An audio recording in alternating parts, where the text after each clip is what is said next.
Hello ladies and gentlemen, and welcome back to another Flight Sim 008 video, and a whole new platform for the channel. That's right, today we're in DCS, Digital Combat Simulator. The reason is because I've had DCS for, about a year, maybe a year and a half now, including the A10C Warthog expansion package. Now, I've spent some time in the Warthog, I've done a couple of the tutorials, I've had some really nice people dumb it down for me, try to explain all the systems and all that stuff. And you know what? The Warthog and I just never really clicked. We never got along. I'm not a huge fan of its mission, its role type, which is ground pounding. I know I'm gonna go against the grain here, but I'm not even super happy about how it flies. It's just, the Warthog and I we're not buddies, and that's fine. Totally my opinion. It's a fantastic aircraft. Everybody loves it. Good. So the thing is, I was kind of exasperated with the whole platform because I never really got to grips with what was pretty much known, or still is known, as like the most popular add-on for this whole platform. So because the platform and I never clicked, I just kind of put it on the shelf and kind of forgot about it. It was always on my hard drive. I had the A10, but it just wasn't for me. Flash forward to about yesterday, maybe 2 days ago, and I just didn't want to give up on the platform, so I said, you know what, what's something that's completely different that I haven't done, you know, not only on the channel, but in real simulation in my spare time as well, and that is helicopter flying. Now, I've heard amazing things about this platform and how it handles Twirlybird dynamics, and so I took the plunge and I bought this. It's the Huey for DCS by BelSimTek. Now, I've been flying it for, I'm not gonna lie, a couple hours now, so I've kind of gotten to grips with it, but it's a whole new challenge, and I'm super excited to share it all with you, because I can't get enough of this thing. It's got missions that comes with, it's got a whole campaign, which I'd love to show on this channel. We could do them together. I'm getting ahead of myself, but in today's video, I just kind of wanted to showcase it a little bit. No combat, kind of just flying around in a little map that I've created using the editor, and just kind of showcase it on the channel. See what you all think. If you all like it, well then maybe we'll start a mini-series on the channel for the campaign for this thing. Maybe I'll start looking for other campaigns for this thing. I cannot get enough of the Huey. Now, all of that said, let's jump into the flight deck. Let's fly around a little bit. I'll explain a little bit more about DCS and why I'm showcasing it on the channel, and we'll get to have some fun in the Huey.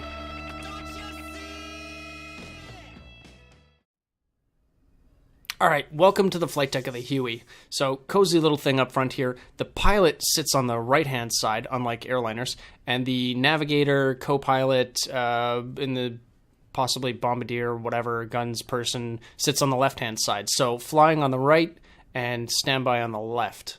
Different from what we're used to. Now, the other thing I love about the Huey is it's super easy to get up in the air. It's going to take like maybe a minute or two to somebody who's really used to it. So let's get it started here. First thing we'll do is we'll turn on the battery.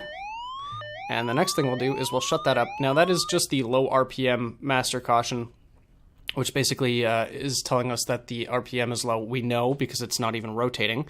Next thing I'm going to do is I'm going to close the doors like so. There we go. We'll turn on a couple of lights on the exterior, so the anti-call and the position lights. We'll turn on some lights in here so as to get it a little bit better lit.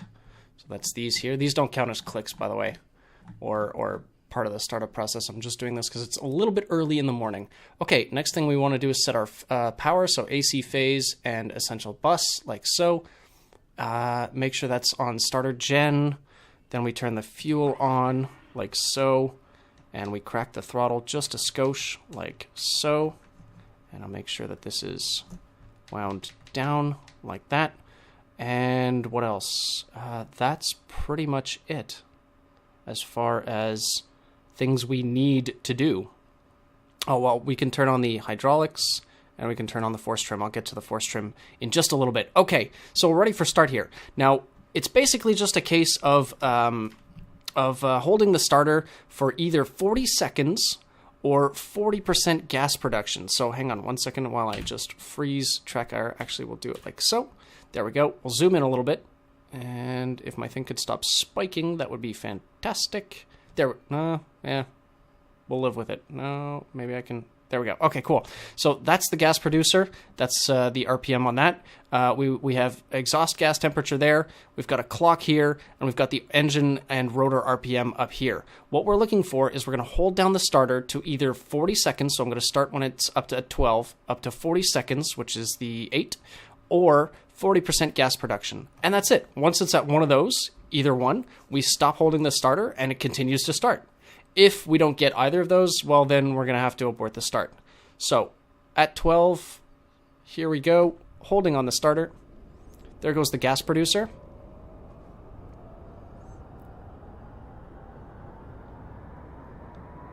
"10 seconds.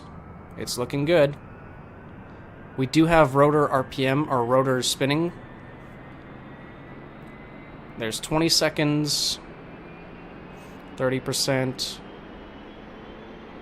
It will wobble. 40%, letting off the starter. Engaging track IR, zooming back out. Now we are going to wobble here a little bit as the rotors gain some centripetal force and even each other out. Only 2 massive blades here on the top, which is what gives the Huey that unique thwappa thwappa thwappa sound. Yeah, that's right, I did that. Anyways, okay, so now that it's started, we can establish some power that's not the batteries. So we're going to turn on the main inverter, and we're going to turn on that inverter. There we go. Now we've got power. We can check our caution panel, which is this guy here. The only thing that we have left lit up is IFF, which is Identify Friendly or Foe, which is kind of like a transponder for the military. Don't really need to worry about it. Okay, so now what we're going to do, this is the throttle, this is the collective, and this is the cyclic. Okay, so different terminology for helicopters. I'm still kind of getting used to it myself. Anyways, so we're going to move the throttle up. Oops, that's my zoom. This one's the throttle. And watch the rotors and the engine RPM slowly start to climb. At which point, this should extinguish when these two get into the green bars.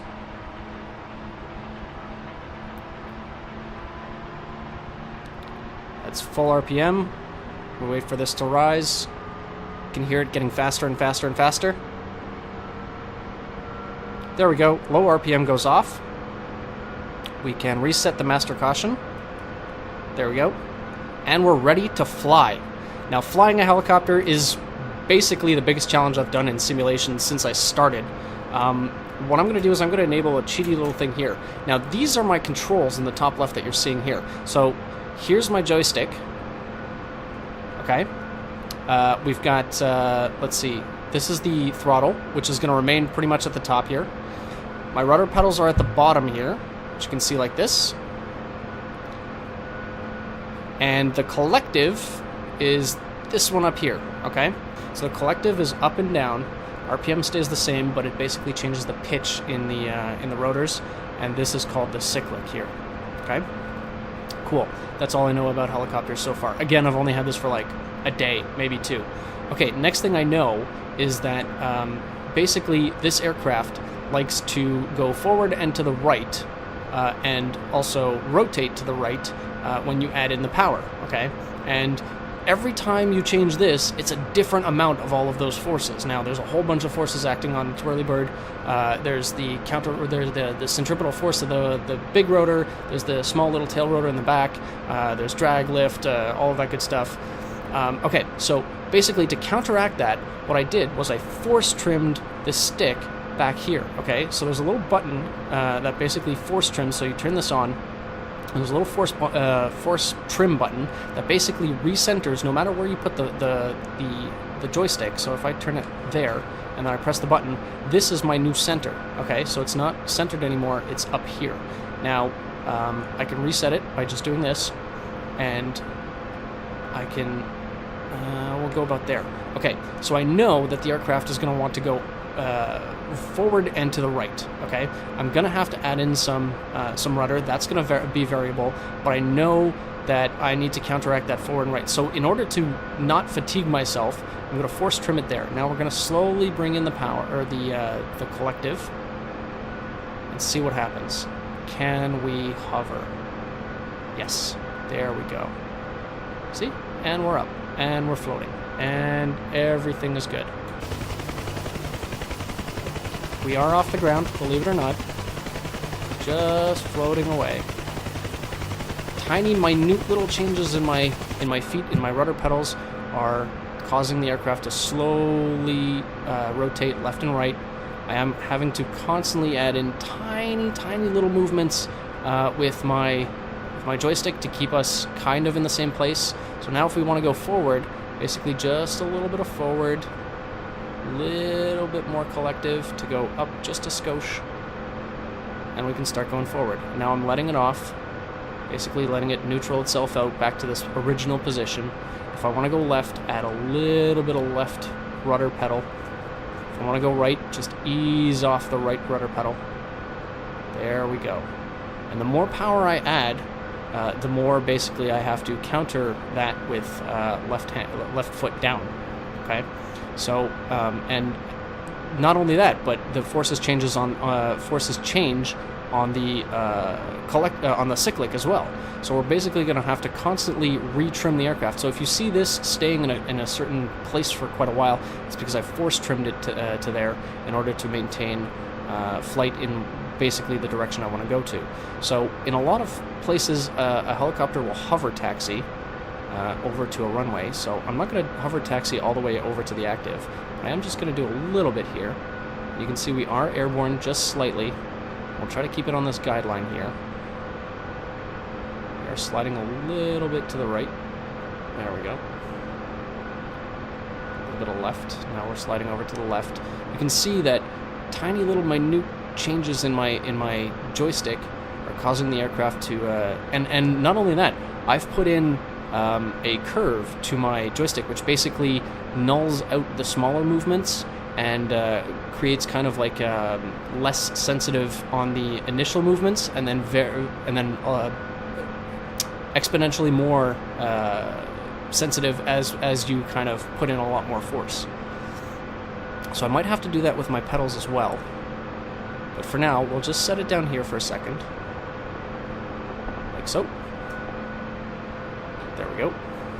And I'll basically just collect my thoughts, and then we'll go for a liftoff here. Okay, so gonna need some left foot down. Add in the power nice and slowly. There we go. Get ourselves into a hover.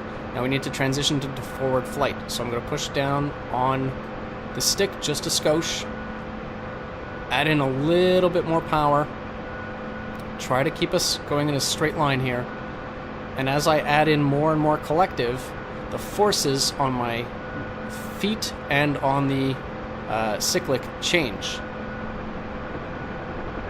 So now we're in forward flight. So the transition from hover to forward flight, I've got down okay. I'm not saying I'm anywhere near proficient in this. Forget being combat effective. But I can kind of fly this thing in an area where, whoops, there we go, in a general direction and point it at what I want to point at and be generally okay with that kind of stuff. And you can see as we get higher up, we are going to have to reforce trim it to do what we want it to do. So we'll go with this for now. There we go. A little bit of left always in there because the helicopter in cruise kind of always wants to swing around and kind of go wonky. So that's our slip indicator right here. And we can kind of center out the ball, just like a slip indicator in most light aircraft. Okay, so now I've put some ships down over here, and we're going to go ahead and try to land on them. The first one I've lined up is a carrier. It's static. Should be relatively easy. The thing I'm having the most trouble with, and also the most fun, is coming out of forward flight and into a hover, because something happens called VRS, or Vortex Ring State. And vortex ring state is basically just a fancy term for kind of like a vacuum of a vortex gets created around the rotor blades as you transition into a hover state, and you kind of lose a whole bunch of lift all at once very, very quickly, and you either have to add in a whole whack of collective, or you're going down, and you're going down fast. So that's what I'm having the most trouble with. We'll see how it goes here onto the carrier, but it's a blast. No matter what, this thing is a blast. Flying low and slow through the canyons, exploring this map, getting to see the sights and sounds from down low, going through those valleys over there to the right-hand side. It's an absolute blast. And like I said, there's a campaign that comes with this this particular helicopter, and we can have a look at that. Now, I don't know how this is going to go on my channel, if you guys are all going to like this, if you want to see more of it. But like I said earlier, if you want to see more Huey, I am absolutely down to do some more Huey flying. We'll go through the campaign as a UN pilot who just arrived in whatever this area is, and there's a couple of missions from rescue missions to just taking out the trash, and it's so much fun. I've explored like one of them so far, so there's no spoilers on the first one, but we can totally go through that. I think there's like 10 missions. Looks like a lot of fun, and if it continues to go well, maybe I'll start learning how to be kind of combat effective. We'll see. I've never really been into the shooty kind of stuff, but, you know, if that's what everybody wants to see, then I can kind of strap some guns to this thing, and we can fire some rockets and shoot some Gatling guns and whatnot. There's gunner stations and a whole bunch of other stuff. Okay, so coming up to the coastline here, nice early dawn morning. Let's have a look on the outside. Oh, this looks so cool. This looks so cool. Look at...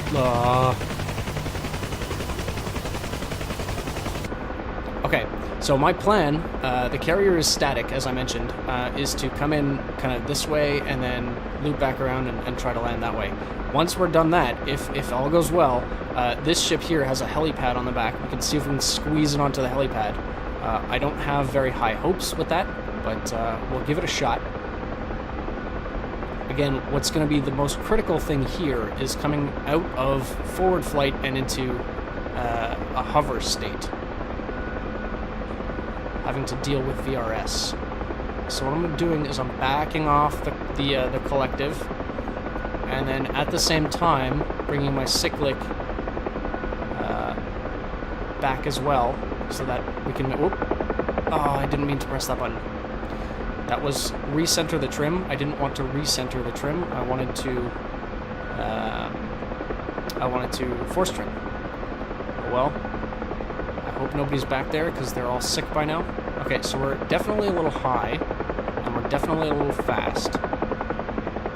So we'll see if we can ease it down here. I might have to... Yeah, you know what? I'm going to loop back around to the left-hand side here. We'll do a little bit of a loop, and we'll come back around. Okay, so this is where it starts to get really critical. You have to watch that vertical speed gauge in order not to drop like a stone. I'm going to force trim it like so. Try to get it into a hover state. You can hear the blades thwapping away. That's the beginning of VRS. And the panel shaking. Alright, we are coming down quite fast. I add in a little bit more collective here. Definitely want to arrest that. We'll see if we can kind of get a neutral state so that we're level. I'll keep turning over here to the right, to the left, sorry. We are still descending a little bit more. A little bit of left foot down. There's that sun glare. There's the carrier. Okay, we can afford to go down a little bit. So I'll back off the old collective. I don't care where I'm going to put it down on the carrier here. We'll count it as a victory if I get on the deck. That's how new to this I am. Okay. Coming in for our approach. I mean, the runway is slanted because aircraft can't stop as quickly as helicopters. Well, we don't really care about that. We're just going to plant it anywhere on the deck. It's fine for my first challenge. This is looking pretty good, actually. I'm pretty happy with this. Force trimming it there. Adding a little bit more power. Every time you add power, it wants to spin in a different direction. So you got to be very, very quick with the footwork. All right, let's call this pretty good. Oops. So we can get down here. Come on, get down. Forward. I think we're down.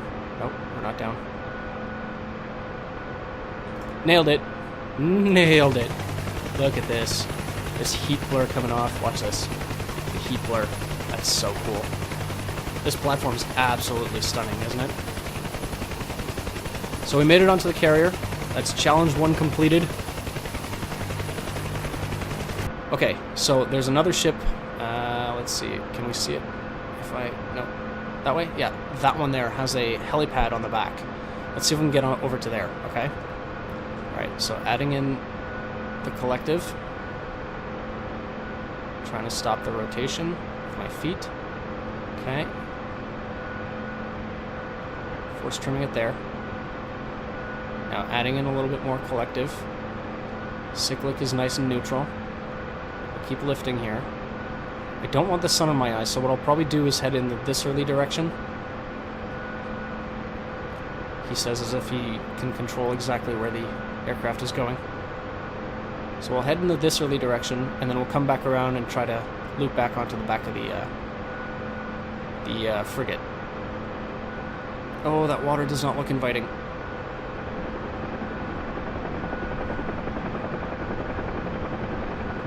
Okay, so there's the frigate. It's actually two facing each other. I'm going for the one on the right. Sorry, the one on the left. My bad, left. God, I really need to learn my right and left. Okay.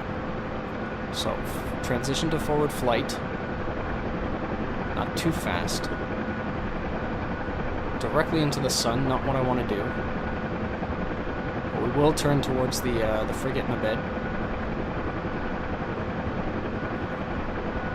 Constantly fighting with the cyclic. Trim it there. There we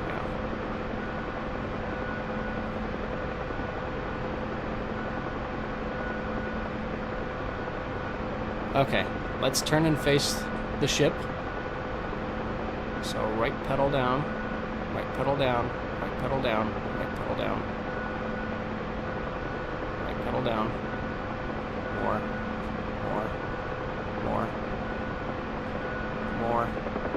Come on, come back around.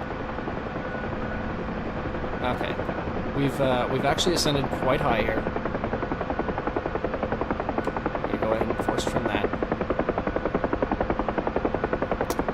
Yeah, one of the disadvantages of force trimming with the rudder is that for small maneuvers like this, it can get a little bit disorienting. Okay, so we've slid over. Oh, here, there's that VRS. You see that? Oof. Saved it, but yeah. Okay, force trimming there so that we have more left authority with the rudder. It's not. I call it a rudder. You know, the name escapes me right now, and I'm too busy concentrating on not dying. Okay, so we're actually gonna slide over to the right here, and come at the. Now, what I've learned to do is, you see that kind of placard on the back of the ship? Is I kind of fixate on that, and I try to keep that right in the middle of my windshield, my windscreen here. Okay, so just getting a feel for the pedals as well. Adding in a little bit more. Okay, so I force trimmed that. There we go. So now, hopefully, I can just use my stick, which is now centered, and just a little movement on the pedals to inch my way over to the heliport. My hat's off to any naval aviators that do this. I mean, this is a static ship. Imagine in rocking and high seas with crazy winds, and the ship is moving, and the deck is moving, and the aircraft is moving. Oh man. Okay, so I'm kind of just constantly fixated on that placard because I can't really see the deck below me. And there we go. This is looking pretty good. A little bit forward, a little bit up. Ooh. See, I added in a little bit of power to go up, and then it just immediately wanted to spin out on me to the right.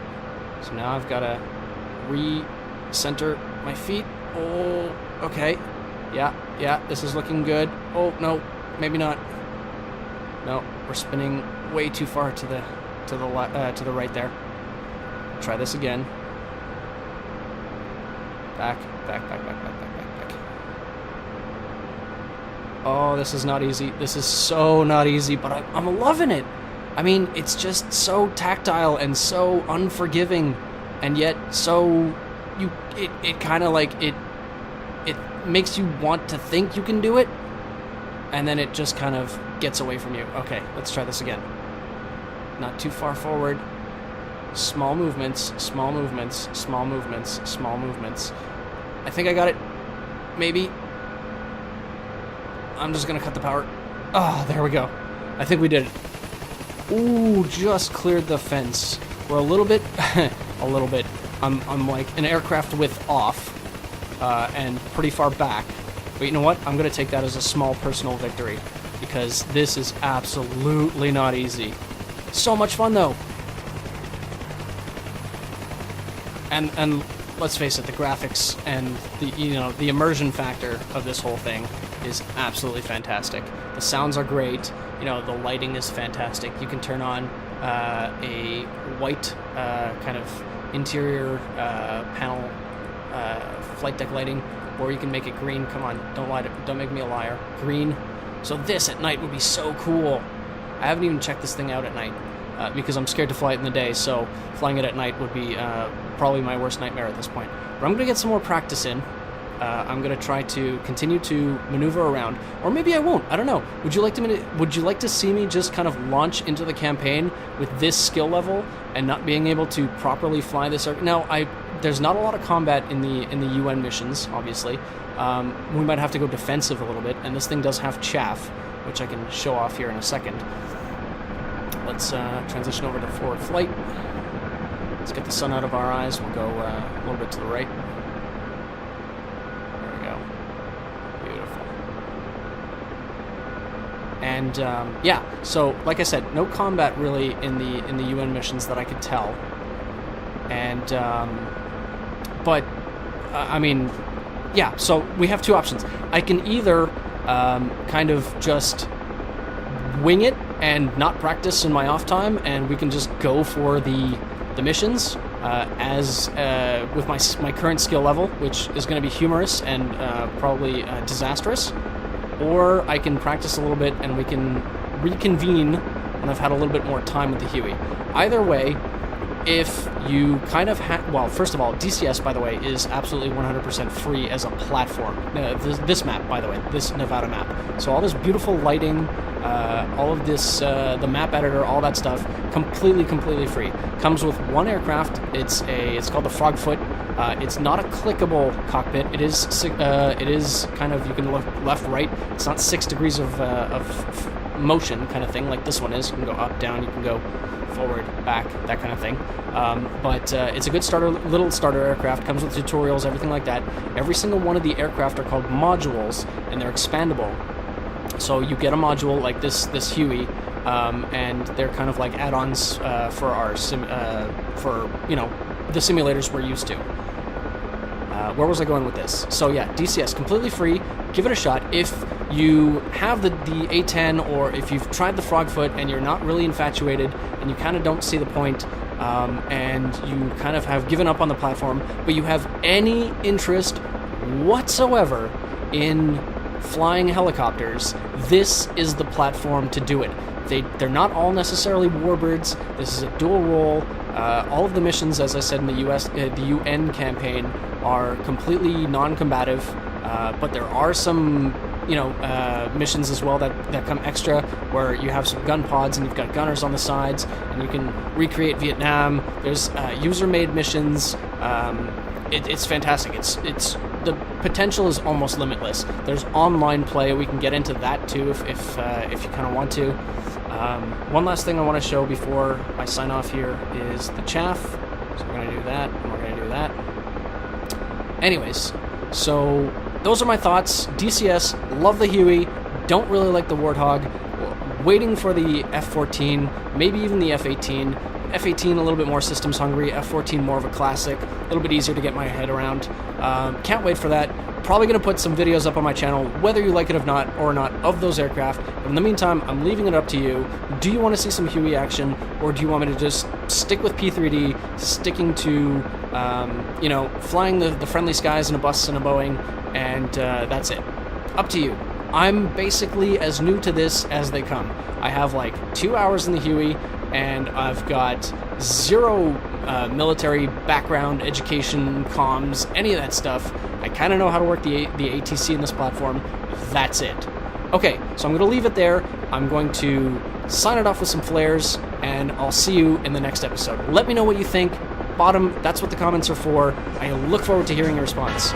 Take care, fly safe, I'll see you in the next episode.